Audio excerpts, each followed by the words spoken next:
Hi friends, எல்லாருக்கும் வணக்கம். எல்லாரும் எப்படி இருக்கீங்க? நல்லா இருக்கீங்களா? Welcome to Sakthi Saravana YouTube channel. இன்றைக்கி வந்து மகா சிவராத்திரி முதல் கால பூஜை செய்யறதுக்காக எல்லாமே ரெடி பண்ணி வச்சுருக்கிறேன்.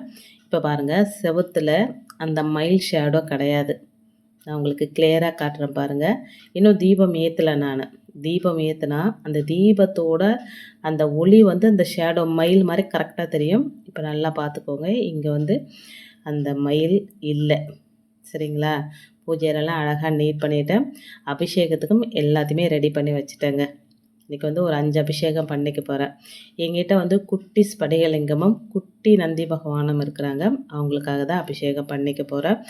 கோவிலில் போயிட்டு நைட்டு தங்கணும் அப்படின்ற ஆசை எனக்கும் இருக்குங்க.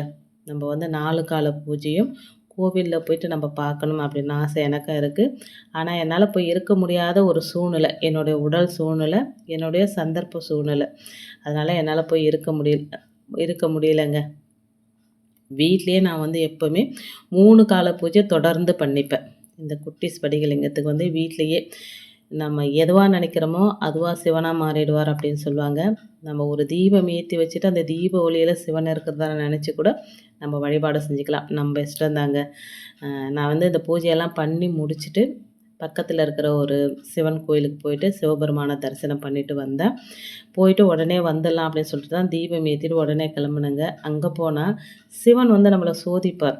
முருகப்பெருமானை எப்படி சோதிப்பாரோ அதே போல் சிவபெருமானும் நம்மளை சோதிப்பாருங்க. நான் வந்து தீபமெல்லாம் ஏற்றிட்டு ஒரு 7 மணியை போல் போன கோவிலுக்கு போயிட்டு ஒரு 7:30க்கெல்லாம் நம்ம திரும்பி வந்துடலாம் அப்படின்னு சொல்லிட்டு, அப்போ தான் வந்து அங்கேயும் முதல் கால பூஜையெல்லாம் பண்ணி முடிச்சுட்டு, அதாவது அபிஷேகம்லாம் பண்ணி முடிச்சுட்டு அலங்காரம் பண்ணுறதுக்கு நான் போகிறேன். ஸ்க்ரீன் போட்டு மூடிட்டாங்க. சரி, எப்படியும் ஒரு 1/2 அன் ஹவரில் வந்து அலங்காரம் பண்ணி நம்மளுக்கு வந்து பார்த்துட்டு வந்துடலாம் அப்படின்னு நினச்சேன். பட் ஒரு 6:30 மணிக்கு ஆரம்பித்த அலங்காரம் 8:30 மணி வரைக்கும் ஸ்க்ரீனை ஓப்பனே பண்ணலைங்க. நம்ம வந்து விளக்கெல்லாம் அப்படியே ஏற்றி வச்சுட்டு வந்தோமே, அது அப்படியே எரிஞ்சு போகக்கூடாது. ஏன்னா வந்து நான் ருத்ராட்ச தீபம் ஏற்றி வச்சுருக்கிறேன். சரி, அது எரிஞ்சு கரிஞ்சு போயிடக்கூடாதுன்ற ஒரு பயம் ஒரு பக்கம். வீட்டில் வந்து வேறு யாரும் இல்லைங்களா, என்ன பண்ணுறதுன்னே எனக்கு தெரியலைங்க. நம்மளும் வந்துடலான்னு பார்த்தா இழுத்துக்கிட்டே போகுது. 8:30 மணிக்கு தான் அந்த ஸ்க்ரீனே எடுத்தாங்கன்னா பார்த்துக்கோங்க. இதுலேருந்து நான் தெரிஞ்சுக்கிட்ட விஷயம் என்னென்னா, நீ எவ்வளோ சீக்கிரம் போகிற, என்னை பார்க்காம நீ போயிடுவியா? ஒரு சில டைம்ஸ் கூட யோசித்தேன், சரி நம்ம நந்தி பகவானை பார்த்துட்டோமே, சிவபெருமானை இன்னொரு தரம் கூட பார்த்துக்கலாம், வீட்டுக்கு வந்துடலான்னா வரத்துக்கும் மனசு வரல, இருக்கிறதுக்கும் முடியாமல் ஒரு இருதலை கொல்லி எறும்பு போல் இருந்ததுங்க எனக்கு. அதுக்கப்புறமா பையன் வந்துட்டான். பையன்கிட்ட ஃபோன் பண்ணி விளக்க குளிர வச்சுரு, நான் வரத்துக்கு கொஞ்சம் லேட் ஆகும் அப்படின்னு சொன்னேன். அப்புறம் வந்து பார்த்தா விளக்கு வந்து குளிர வச்சுட்டு இருந்தாங்க. அந்த ருத்ராட்சம்லாம் ஒன்றும் கருகலை, திரியும் பற்றிட்டு போலங்க, அப்படியே இருந்தது. திரி எண்ணெய் கொஞ்சம் இருந்தது, குளிர வச்சுட்டு வந்தான். அதுக்கப்புறமா 8:30 மணி 9 மணி போல் தான் வீட்டுக்கு வந்தாங்க. ஏன்னா கடவுள் வந்து நாம் ஒன்று நினைப்போம், ஆனால் அவர் நினைக்கிறது தான் நடக்கும். அவருடைய அனுமதி இல்லாமல் நம்மளால் எதுவுமே செய்ய முடியாது. அவர் கோவிலுக்கே போக முடியாது. இப்போ பாருங்கள், பால் அபிஷேகம் முடிச்சுட்டு இப்போ வந்து மஞ்சள் அபிஷேகம். இன்றைக்கி மஞ்சள் அபிஷேகம் பண்ணுறது ரொம்ப விசேஷங்க. அதனால் மஞ்சள் அபிஷேகம் பண்ணிக்கிறேங்க. அதே போல் வந்து பால், மஞ்சள், பன்னீர், தேன், விபூதி அபிஷேகம், இந்த 5 அபிஷேகம் முதல் கால பூஜையில் செஞ்சுக்கிறேங்க. நமக்கு பாக்கியம் இருந்தால் மட்டும்தான் கடவுளுக்கு நம்ம கையால் ஒரு பூ கூட வாங்கி தர முடியும், பூ கூட கொடுக்க முடியுங்க. அந்த வகையில் மிகப்பெரிய அதிர்ஷ்டசாலியாக இருந்தால் மட்டும்தான் கடவுளோட அபிஷேகத்துக்கு உங்கள் கையால் இந்த பொருளை வாங்க கொடுக்கக்கூடிய பாக்கியம் கிடைக்கும் அப்படின்னு சாஸ்திரமே சொல்லுதுங்க. ஜோதிடமும் சாஸ்திரமும் சொல்லக்கூடிய விஷயங்கள் நமக்கு பல வகையில் நன்மை தரக்கூடியதாக இருக்குங்க. யாருக்கு தெரியுமா? நம்பிக்கை இருக்கிறவங்களுக்கு மட்டும்தான். உங்களுக்கு நம்பிக்கை இருந்தால் நீங்கள் சிவராத்திரிக்குன்னு மட்டும் இல்லை, நீங்கள் எப்போ கோவிலுக்கு போனாலுமே, அது சிவன் கோவிலாக இருந்தாலும் சரி, முருகர் கோவிலாக இருந்தாலும் சரி, இந்த 2 பொருளை அபிஷேகத்துக்கு வாங்கி கொடுத்து தான் பாருங்களேன், உங்கள் வாழ்க்கை எப்படி வந்து சந்தோஷமாக மாறுது அப்படின்னு சொல்லி. சிவராத்திரி அப்படின்னா சிவனுக்கு தானே சொந்தம். முருகருக்கு எதுக்காக அபிஷேக பொருள் வாங்கி கொடுக்கணும் அப்படின்னு நீங்கள் வந்து நினைக்கலாங்க. சிவன் வேறு, முருகன் வேறு கிடையாதுங்க. 2 பேருமே ஒன்று தான். சிவன் கோவிலில் சிவராத்திரிக்கு எப்படி 4 கால பூஜை எப்படி நடக்குதோ அதே போல் பழனி, திருச்செந்தூர், வடபழனி முருகன் கோவில், இன்னும் பல பிரபல்யமான முருகன் கோவிலும் சிவராத்திரி இரவு 4 கால பூஜை முருகன் கோவிலில் நடக்குங்க. சில முருகன் கோவிலும் சிவராத்திரி ராத்திரி திறந்திருக்கும் அப்படின்றது ஒரு குறிப்பிடத்தக்க விஷயங்க. இப்படி இருக்க நம்ம எல்லாரும் தெரிஞ்சிக்க வேண்டிய ஒரு விஷயம் என்னென்னா, சிவபெருமானும் முருகப்பெருமானும் வேறு வேறு கிடையாது. முருகனும் சிவனும் ஒன்று தான். இந்த 2 அபரிவிதமான சக்தியை நம்ம உணரணும் அப்படின்னா, சிவபெருமானையும் முருகரையும் இந்த சிவராத்திரி தினத்தில் கூட ஒரு சேர வணங்கணும். ஒரு சேர அவங்களுடைய சக்தியை ஆழ் மனசில் உணரணும். இதுதான் சிவராத்திரி வழிபாட்டுக்கு உண்டான மிகப்பெரிய ஒரு சிறப்புங்க. இப்போ விபூதி அபிஷேகம் பண்ணுறேன். அதுலேருந்து கொஞ்சம் விபூதியை எடுத்து ஒரு தட்டில் வச்சுக்கிறாங்க. பூஜையெல்லாம் பண்ணி முடிச்சதுக்கப்புறம் அதை நம்ம நெத்தியில் இட்டுக்கலாம். என்ன தான் விபூதியை நம்ம வாங்கி வச்சுருந்தாலுமே நம்ம அபிஷேகம் பண்ணும்போது நம்ம இப்போ சிவனாக நினச்சி தான் நான் இந்த ஸ்படிகலிங்கத்தை அபிஷேகம் பண்ணுறேன். அது மேலே படுற விபூதிக்கு பவர் அதிகமாக இருக்கும் அப்படின்னு சொல்லுவாங்க. அதில் கொஞ்சம் விபூதியை நான் எடுத்து வச்சுக்கிட்டேங்க. சரி, இப்போ இந்த அபிஷேகத்துக்கு இந்த 2 பொருள் வாங்கி தரணும் அப்படின்னீங்களா, அது என்ன பொருள் அப்படின்னா, நிறைய பேருக்கு இது தெரியறதில்ல. நம்ம பொதுவாக கோவிலுக்கு போனால் என்ன பண்ணுவோம், பால் வாங்கி கொடுப்போம், தயிர் வாங்கி கொடுப்போம். ஆனால் தேன் வாங்கி நீங்கள் சிவன் கோவில் அபிஷேகத்துக்கு வாங்கி கொடுத்து, அதாவது உங்கள் கையால் வாங்கி கொடுத்தீங்க அப்படின்னா, உங்கள் வாழ்க்கை அந்த தேன் எப்படி இனிக்குதோ அது போல் ரொம்ப இனிமையாக மாறுங்க. கசப்பான கஷ்டங்கள் எல்லாம் உங்களை விட்டுட்டே போயிடுங்க. அதே போல் சிவன் கோவிலில் 4 கால பூஜைக்கு, முருகன் கோவிலில் 4 கால பூஜைக்கு சர்க்கரை பொங்கல் நெய்வேத்தியமாக வைக்கிற வழக்கம் இருக்கும். அப்படி இல்லைன்னா சர்க்கரை பொங்கல் செஞ்சு கோவிலுக்கு வர பக்தர்களுக்கு பிரசாதமாவது கொடுப்பாங்க. அதுக்கு வெல்லம் வாங்கி நம்ம தானம் கொடுக்கறது அப்படின்றது ரொம்ப ரொம்ப சிறப்புங்க. அவ்வளோ சீக்கிரத்தில் இந்த 2 பொருளையும் கோவிலுக்கு யாராலையுமே வாங்கி தர முடியாதுங்க. மாதம் பிரதோஷம் வரும், அபிஷேகத்துக்கு பால் வாங்கி கொடுப்பீங்க. என்றைக்காவது நீங்கள் தேன் வாங்கி கொடுத்துருக்கீங்களா அப்படின்னு யோசனை பண்ணி பாருங்கள். முருகருக்கு கிருத்திகை, சஷ்டி திதி எல்லாமே வருது. அபிஷேகத்துக்கு பால் வாங்கி கொடுத்துருப்பீங்க. தேன் வாங்கி கொடுத்துருக்குறீங்களா அப்படின்னு யோசனை பண்ணி பாருங்கள். நல்ல தேனாக பார்த்து அபிஷேகத்துக்கு தானம் கொடுக்கறது குடும்பத்திற்கு அத்தனை நல்லதுங்க. நம்ம நிறைய வாங்கி கொடுக்கணும் அப்படின்ற அவசியம் கிடையாதுங்க. ஒரு 100 மில்லி வாங்கி கொடுத்தாலும் அது சுத்தமான தேனாக கொஞ்சம் விலை அதிகமாக இருக்கிறதா பார்த்து நம்ம வாங்கி கொடுத்தா போதுங்க. தரமில்லாததை வாங்கி கொடுக்கறது நமக்கு எந்த பலனையுமே தராதுங்க. அதே போல் இந்த மடப்பள்ளியில் வெல்லம் வாங்கி கொடுக்கறது, அந்த வெல்லத்தை வச்சு சக்கரை பொங்கல் செஞ்சு கோவிலுக்கு வந்த பக்தர்களுக்கு கொடுக்கும்போது எத்தனை பேர் அதை வாங்கி சாப்பிட்றாங்களோ, எத்தனை பேர் வாயில் அது இனிப்பாக கரைஞ்சி போகுதோ, அதுபோல் நம்மளுடைய வாழ்க்கையும் இனிப்பாக மாறும் அப்படின்றது ஒரு சூசகமான உண்மைங்க. நிறைய பேர் இந்த விஷயத்த தெரிஞ்சிருந்தாலும் சொல்ல மாட்டாங்க. அவங்க வாங்கி கொடுப்பாங்க. பட் இது செஞ்சால் இதுக்கு இவ்வளோ பலன் இருக்குது அப்படின்னு சொல்ல மாட்டேன்றாங்க. காரணம் என்னென்னா, அது சொன்னால் நமக்கு பலிக்காமல் போயிடுமோ அப்படின்னு ஒரு சிலர் நினைக்கிறாங்க. அது முற்றிலுமே தவறுங்க. ஒரு விஷயம் நமக்கு தெரியுது அப்படின்னா அது எல்லாருக்குமே தெரியணும். அதனால் ஒருத்தர் பலன் அடைஞ்சாலுமே அது நமக்கு புண்ணிய பலனை தான் தருங்க. ஒரு சிலர் அந்த மாதிரி இருக்கிறாங்க. நம்ம அவங்கள மாற்ற முடியாதுங்க.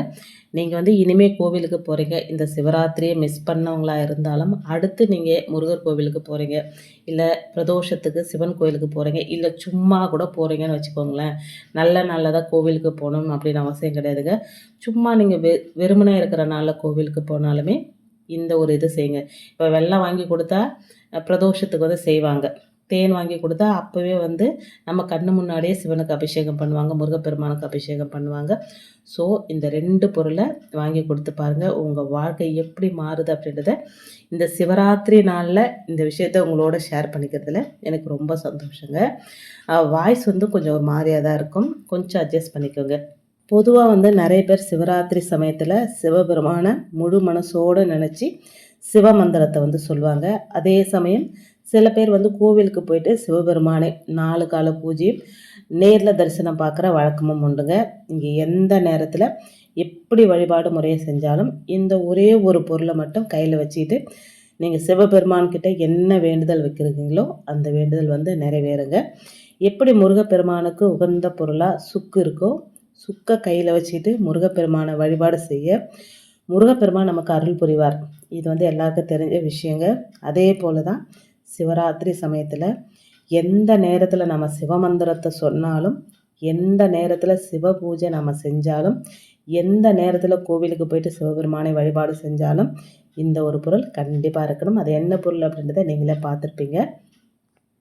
அது வேறு ஒன்றும் இல்லைங்க, சிவபெருமானுக்கு ரொம்ப பிடிச்ச வில்வம் தான். இன்றைக்கி வந்து அழகாக அபிஷேகம்லாம் பண்ணி முடிச்சுட்டு ஜவ்வாது அத்தர்லாம் போட்டுட்டு மஞ்சள் குங்குமம் வச்சுட்டு அழகாக ஒரு வில்வ இலை வச்சுருக்கிறேன். எவ்வளோ அழகாக இருக்குது பாருங்கள், பார்க்குறதுக்கே அப்படியே சூப்பராக இருக்குங்க. எனக்கு வந்து ரொம்ப சந்தோஷமாக இருந்தது. ஒரு வில்வ இலை எனக்கு வந்து இப்போ கடையில் வாங்குறேன்னா இவ்வளோ ஃப்ரெஷ்ஷாக கிடைக்காது எனக்கு. இது ஃப்ரெஷ்ஷாக கிடைச்ச இலை பத்திரப்படுத்தி வச்சு, ஏன்னா வில்வத்துக்கு வந்து நிர்மாலயம் கிடையாதுன்னுவாங்க. நம்ம எத்தனை வருஷம் வேணாலும் வில்வத்தை வந்து நம்ம பூஜைக்கு பயன்படுத்திக்கலாம். இப்போ பூஜைக்கு பயன்படுத்துகிறோமா, இதை கழுவிட்டு மறுபடியும் பூஜைக்கு பயன்படுத்திக்கலாம்.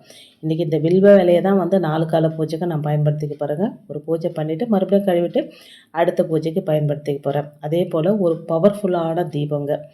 அது என்ன அப்படின்னா வில்வ இலை தீபம். இந்த வில்வ இலை வச்சுட்டு அதுக்கு மேலே அகல் விளக்கு, அதுக்குள்ளே நம்ம வீட்டில் இருக்கிற ருத்ராட்சம், அது எந்த ருத்ராட்சமாக இருந்தாலும் பரவாயில்லைங்க, ருத்ராட்சம் விட்டுட்டு நல்லெண்ணெயோ இல்லை நெய்யோ விட்டு தீபம் ஏற்றுறோங்க. இந்த தீபம் 4 கால பூஜையில் நம்ம வீட்டில் எரியிறது ரொம்ப விசேஷம். அதாவது வந்து இடைவிடாமல் தொடர்ந்து எரிஞ்சிக்கிட்டே இருக்கலாம். எனக்கு வந்து அதுக்கு வாய்ப்பு இல்லைங்க, ஹால்லேயே இருக்குது அப்படின்றதுனால ஃபேன்லாம் போடுவாங்க. அதனால் ஒரு 2 மணி நேரம் 2 மணி நேரம் எரிய வச்சுக்கிறேங்க. அதுக்கப்புறம் குளிர வச்சுட்டு மறுபடியும் ஏற்றிப்பேன். இப்படி தான் வந்து இன்றைக்கி வந்து என்னுடைய வழிபாடு செஞ்சுக்க போகிறேங்க. இப்போ அந்த பவர்ஃபுல்லான தீபம் ஏற்றத்துக்கு எல்லாம் ரெடி பண்ணிவிட்டு இந்த ருத்ராட்சம், இது வந்து 5 முக ருத்ராட்சங்க. அதை வந்து எண்ணெய்க்குள்ளே போட்டுட்டு திரி போட்டு தீபம் ஏற்ற போகிறேங்க. நம்ம வந்து இன்றைக்கி நம்ம சொல்ல வேண்டிய மந்திரங்கள் சிவ மந்திரங்கள். அதில் முக்கியமானது ஓம் நம சிவாய சிவாய நம. ஓம் நம சிவாய சொன்னால் என்ன நடக்கும், சிவாய நம அப்படின்னு சொன்னால் என்ன நடக்கும் அப்படின்றத என்னோடய வீடியோஸில் நான் சொல்லியிருப்பேங்க. ஓம் நம சிவாய சிவாய ரொம்ப சேர்த்தே சொல்லலாம். ஓம் நம சிவாய மந்திரத்தை நம்ம எத்தனை தரம் சொல்கிறோமோ, அதாவது வந்து அந்த மந்திரத்தை யார் சொல்லுவாங்க அப்படின்னா முற்றும் துறந்த முனிவர்கள் சொல்லுவாங்க, துறவிகள் சொல்லுவாங்க அந்த மந்திரத்தை. ஏன்னா குடும்பத்துக்கும் அவங்களுக்கு எந்த ஒரு தொடர்பும் இருக்காது. ஆனால் குடும்பத்தில் இருக்கிறவங்க ஓம் நம சிவாய மந்திரத்தை சொல்லும்போது சிவனே கதி அப்படின்னு போயிடுவாங்களாங்க. இது வந்து ஒரு சித்தர் சொன்ன விஷயந்தான். இது நான் வந்து ஆத்மாத்மா நான் உணர்கிறேன். அதனால தான் நான் வந்து வீடியோலேயும் சொல்லியிருக்கிறேன். சிவாய நம அப்படின்றவங்க குடும்பத்தில் இருக்கிறவங்க சொல்ல வேண்டியது. இப்போ குடும்பத்தில் இருக்க கணவன் மனைவி குழந்தைங்க அன்பு பாசம் இதெல்லாம் இருக்கிறவங்க சொல்ல வேண்டிய மந்திரம் சிவாய நம. ஓம் நம சிவாய அப்படியே சொல்லுது. சிவனே கதி, வேறு எதுவுமே எனக்கு தேவையில்லை, எனக்கு நல்ல ட்ரெஸ்ஸு வேணாம், பசி இல்லை, தூக்கம் இல்லை, எதுவுமே இல்லை அப்படின்றவங்க சொல்ல வேண்டிய மந்திரம் ஓம் நம சிவாய அப்படின்னு அவர் சொன்னாருங்க. இது வந்து நிறைய பேர் கேட்கும்போது அவங்களும் அதை அப்படி தான் சொன்னாங்க. ஸோ அதனால தான் சொன்னேன். அதனால் அந்த மந்திரத்தை சொல்லக்கூடாதுன்னு கிடையாதுங்க, சொல்லலாம். ஓம் நம சிவாய சிவாய நம அப்படின்னு சேர்த்தே சொல்லலாம். சிவாய நம நம்ம சொல்லும்போது நல்ல வந்து குடும்பத்தில் நல்ல ஒரு ஒற்றுமை இருக்கும் அப்படின்னு சொல்லுவாங்க. அதே போல் எப்போ சிவமந்திரத்தை நம்ம சொல்கிறோமோ அப்போ வந்து வில்வ இலையை நம்ம கையில் வச்சுக்கணுங்க. வில்வ இலையை கையில் வச்சுக்கிட்டு நம்ம மந்திரத்தை சொல்லும்போது அந்த மந்திரத்துக்கு பவர் அதிகமாகிடுங்க. வில்வ இலை வந்து அவ்வளோ ஒரு சக்தி வாய்ந்த ஒரு பொருள். நம்ம என்ன கேட்குறோமோ வில்வ இலையை கையில் வச்சுட்டு கேட்கும்போது அது கண்டிப்பாக கிடைக்கும் அப்படின்னு சொல்லுவாங்க. இந்த வில்வ இலை அப்படின்றது சிவபெருமான அருள் மட்டும் இல்லைங்க, நமக்கு மகாலட்சுமி தாயாரோட அருளும் கிடைக்கும் அப்படின்னு சொல்லப்படுதுங்க. ஏன்னா மகாலட்சுமி தாயார் தான் வில்வ மரமாக இருந்து சிவபெருமானை நினைத்து தவம் இருந்தார் அப்படின்றதுனால இந்த வில்வ இலையை கையில் வச்சுக்கிட்டு சிவராத்திரி அன்னைக்கு நாம் சிவபெருமானை வழிபாடு செய்யும்போது நம்மளுடைய வேண்டுதல் நிறைவேறுவதோடு மகாலட்சுமி தாயாரோட அருளால் செல்வ செழிப்பும் உயரும் அப்படின்னும் சொல்லப்படுது. நான் வந்து ஏற்கனவே வீடியோவில் வந்து மகாலட்சுமி தாயாருக்கு வில்வ இலையால் அர்ச்சனை பண்ணியிருப்பேன். அது வந்து ஒருத்தர் கேட்டிருந்தாங்க, இதெல்லாம் நீங்கள் தெரிஞ்சு செய்கிறீங்களா தெரியாமல் செய்கிறீங்களா, வில்வ இலையை யாராவது வந்து மகாலட்சுமி தாயாருக்கு அர்ச்சனை பண்ணுவாங்களா, துளசியை தானே அர்ச்சனை பண்ணுவாங்க, தெரிஞ்சால் செய்யுங்க இல்லைனா விட்டுடுங்க அப்படின்னு சொல்லியிருந்தார். அவருக்கு தெரியல போல இருக்குது. வில்வ இலை மகாலட்சுமி தாயாருக்கு ரொம்ப ரொம்ப பிடித்தமான ஒரு பொருள். எப்படி துளசி பிடித்தமான பொருளோ அதே போல் வில்வ இலையும் பிடித்தமான பொருள் தாங்க. இன்றைக்கி வந்து நல்லபடியாக முதல் கால பூஜை பண்ணி முடிச்சுட்டு லைவும் போட்டிருந்தேங்க. மந்திரம் சொன்னதெல்லாம் லைவ் போட்டிருந்தேன். எத்தனை பேர் பார்த்தீங்க அப்படின்னு தெரியலைங்க. இன்றைக்கி நெய்வேத்தியமாக வந்து வெண்பொங்கல், வெத்தலை பாக்கு, வாழைப்பழம், சப்போட்டா பழம் வச்சுருக்குறேங்க. பூஜையெல்லாம் பண்ணி முடிச்சுட்டு கோவிலுக்கு கிளம்புனுங்க. நம்ம இந்த வில்வ இலை பூஜை பண்ணோம் பார்த்திங்களா, இந்த வில்வ இலை பூஜையெல்லாம் இந்த 4 கால பூஜை பண்ணி முடிச்சுட்டு இந்த வில்வ இலையை பத்திரமா நம்ம பர்ஸில் பணம் நகை வைக்கிற இடத்துல வைக்கணுங்க. ஏன்னா இந்த 4 கால பூஜை பண்ணி அந்த மந்திரத்தையெல்லாம் அந்த பவரையெல்லாம் அந்த வில்வ இலை வந்து நல்லா வந்து நல்லா உருவேற்றி வச்சுருக்கோங்க. அந்த வில்வ இலைய நாம் வந்து நம்மளுடைய பர்ஸில் வைக்கும்போதோ இல்லை நம்ம பீரோவில் வைக்கும்போதோ வறுமை நிலை கஷ்டம் இதெல்லாம் நீங்கி செல்வ செழிப்பு அருளுங்க. பணம் சம்பாதிப்பதற்காக செய்யக்கூடிய எல்லா முயற்சிகளும் வெற்றி அடையும் அப்படின்னு சொல்லப்படுதுங்க. சிவபெருமானுக்குரிய இந்த ஒரு பொருளை முழு மனசோடு நினச்சி கையில் வச்சு சிவமந்திரத்தை சொல்லி சிவ பூஜையில் கலந்துக்கிறவங்களுக்கு அவங்க வாழ்க்கையே தலைகீழாக மாறும். வெற்றிக்கு மேல் வெற்றி கிடைக்குங்க. செல்வ செழிப்போடு வாழ்வாங்க. முதல் கால பூஜை நல்லபடியாக பண்ணி முடிச்சிட்டேங்க. இப்போ வந்து 2வது கால பூஜையில் உங்களை சந்திக்கிறேங்க. வீடியோவில் நான் சொன்ன விஷயங்கள்லாம் உங்களுக்கு பிடிச்சிருந்தது அப்படின்னா ப்ளீஸ் சேனலுக்கு சப்ஸ்கிரைப் பண்ணி சப்போர்ட் பண்ணுங்கள். தேங்க்ஸ் ஃபார் வாட்சிங் friends. Take care and bye.